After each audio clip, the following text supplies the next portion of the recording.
Vous voyez le truc, hein? On rencontre quelqu'un de nouveau, et hop, le cerveau se met à jouer aux devinettes culturelles. On vous dit « Italie ?» Vous imaginez pizza, pâtes, et quelqu'un qui parle avec les mains. Japon?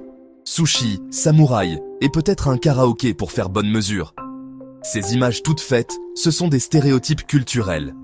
Des espèces d'idées préconçues sur des groupes entiers, souvent basées sur des infos simplistes, voire complètement fausses. On en a tous, qu'on le veuille ou non. C'est le raccourci facile que notre cerveau utilise pour comprendre le monde. Mais voilà le hic, les stéréotypes sont rarement justes. Ils prennent des cultures complexes, avec des siècles d'histoire, et essaient de les faire tenir dans une petite boîte simpliste. C'est comme dire que tous les Américains adorent le baseball et possèdent des armes à feu. C'est peut-être drôle, mais ça reflète pas du tout la diversité des États-Unis. Alors, pourquoi on s'accroche à ces stéréotypes? Eh bien, c'est compliqué. On va creuser ça ensemble.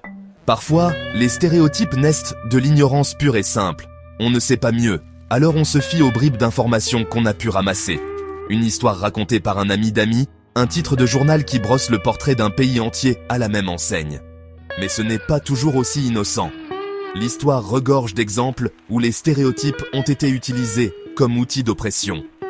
Des groupes puissants créent et diffusent des stéréotypes négatifs sur des communautés marginalisées pour justifier la discrimination et conserver leur pouvoir. Pensez aux caricatures racistes utilisées pour déshumaniser les Noirs pendant la ségrégation aux États-Unis. Ces images n'étaient pas juste méchantes, c'était une tentative délibérée de maintenir un système raciste. Et puis, il y a les médias. Films, séries télé, même les infos, tous jouent un rôle dans notre perception du monde. Pendant longtemps, Hollywood a été connu pour dépeindre certaines cultures de manière très spécifique, et souvent stéréotypée. Du faire-valoir rigolo à l'amoureux, exotique, ces représentations, bien que divertissantes, contribuent à une vision déformée et souvent néfaste des autres cultures. Donc, les stéréotypes naissent d'un mélange toxique d'ignorance, de rapports de force et d'influence médiatique. Mais pourquoi persistent-ils si longtemps? Soyons honnêtes, notre cerveau est paresseux. Il adore les raccourcis. Et les stéréotypes, ce sont les raccourcis mentaux par excellence.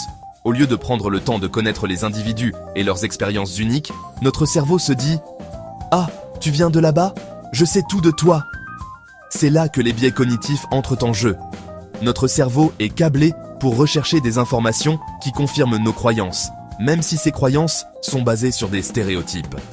On a tendance à accorder plus d'attention aux exemples qui confirment le stéréotype et à ignorer ceux qui ne le font pas. Et puis, il y a le pouvoir de la répétition. Plus on entend un stéréotype, plus on est susceptible de le croire. Il s'incruste dans notre subconscient, même si on le rejette consciemment. Enfin, il y a le simple fait que le changement est difficile. Remettre en question nos propres biais et désapprendre des stéréotypes profondément ancrés demande des efforts. Cela implique d'être prêt à questionner nos préjugés et à s'ouvrir à de nouvelles informations, ce qui peut être inconfortable. On a souvent tendance à prendre les stéréotypes à la légère, comme des blagues inoffensives. C'est pour rire, dit-on. Mais en réalité, les stéréotypes ont des conséquences bien réelles. Ils peuvent mener aux préjugés, à la discrimination et même à la violence. Lorsqu'on voit le monde à travers le prisme des stéréotypes, on ne voit plus l'humanité des autres. On réduit les individus à des caricatures, les privant de leur individualité et de leur complexité. Cela peut avoir un impact dévastateur sur la vie des gens, affectant aussi bien leurs opportunités professionnelles que leur estime de soi. Réfléchissez-y.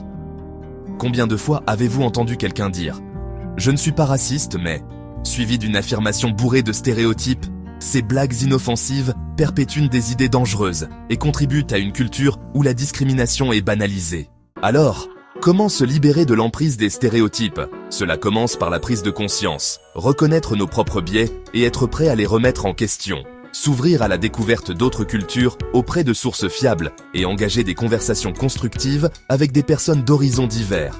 L'éducation est essentielle.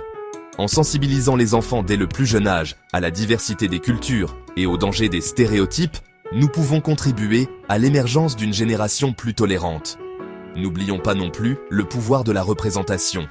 Nous devons voir plus de voix et de perspectives diverses représentées dans les médias, dans nos manuels scolaires et à des postes de pouvoir. C'est un processus long et continu, Mais briser les stéréotypes est primordial pour construire un monde plus juste et plus équitable. Un monde où l'on juge les individus non pas sur les stéréotypes auxquels ils correspondent, mais sur leur personnalité et la richesse de leurs expériences.